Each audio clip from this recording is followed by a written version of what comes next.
Hello, I'm Michele Simms. I'm part of the district staff team and I'm the Fresh Expressions Pioneer Enabler. And you've joined me today on my daily walk near my home in Wirksworth. I wonder how you're coping with the lockdown at the moment. I've been thinking a lot about the wisdom of the Desert Fathers and Mothers. The Desert Fathers and Mothers went out into the desert and spent long periods of silence and solitude in caves, probably like this one. And we have a lot of their writings with us still today. And one of the great things that was said was by Abba Moses, who said, "Go to your cell and your cell will teach you everything." So people that were inquiring of spiritual wisdom would get this reply from him: go to your cell and your cell will teach you everything. In other words, go home and your home will teach you everything. They must have felt a bit shortchanged, I think. But actually that's what we're being asked to do. We're being asked to stay home at the moment. How do you feel about that? Do you feel like you're stuck at home, or do you feel like you're safe at home? And there's a big difference, isn't there? Abba Moses is trying to say that our cell, or our home in our case, is a place of discovery and learning. I wonder what you think about that.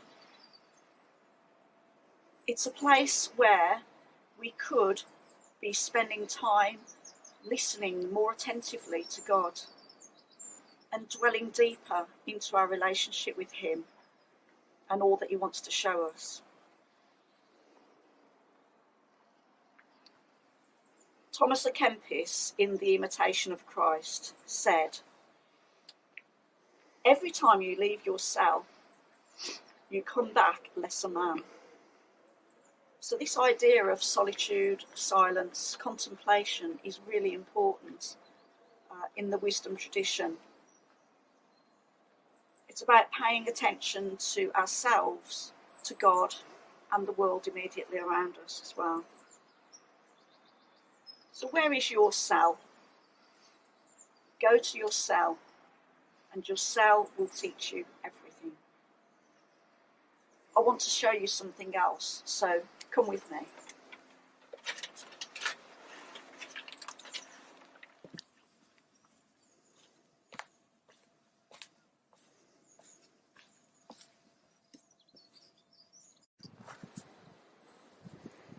This is what I wanted to show you. I discovered this the other day, this bank of primroses, and they're growing on top of a rocky outcrop, which means they're just at nose level. You don't even have to bend down to smell them, and the smell is gorgeous.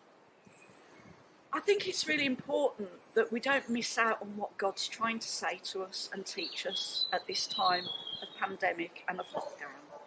I don't want it to last a minute longer than it needs to, but even so, we are where we are.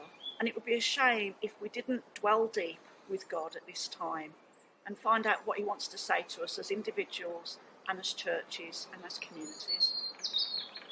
There's a woman called Nan Shepherd who writes in her book, The Living Mountain, about her lifetime spent walking in the Cairngorms. Just the Cairngorms, nowhere else. She walked and walked and discovered, and she knew every blade of grass, every rock, every flower.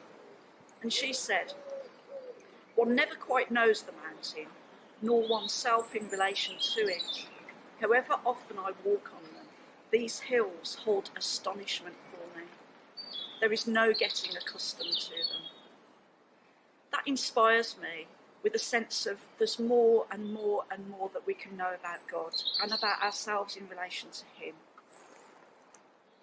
In Genesis 28 it says, "When Jacob awoke from his sleep, he thought, 'Surely the Lord is in this place, and I was not aware of it.'" I want to leave you with one of my favourite poems now. It's by R.S. Thomas, The Bright Field. And that talks about how, if we're not careful, we can miss the glory of God that He's trying to show us. And it's overlaid with one of my favourite pieces of music as well, Spem in Alium by Thomas Tallis. So enjoy and go in peace and be still and dwell deep with God. Go to your cell, and your cell will teach you everything.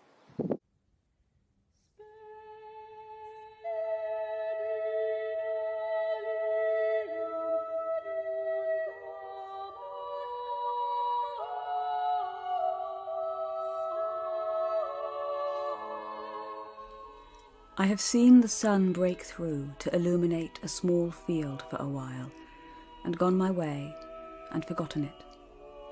But that was the pearl of great price, the one field that had the treasure in it. I realize now that I must give all that I have to possess it. Life is not hurrying on to a receding future, nor hankering after an imagined past.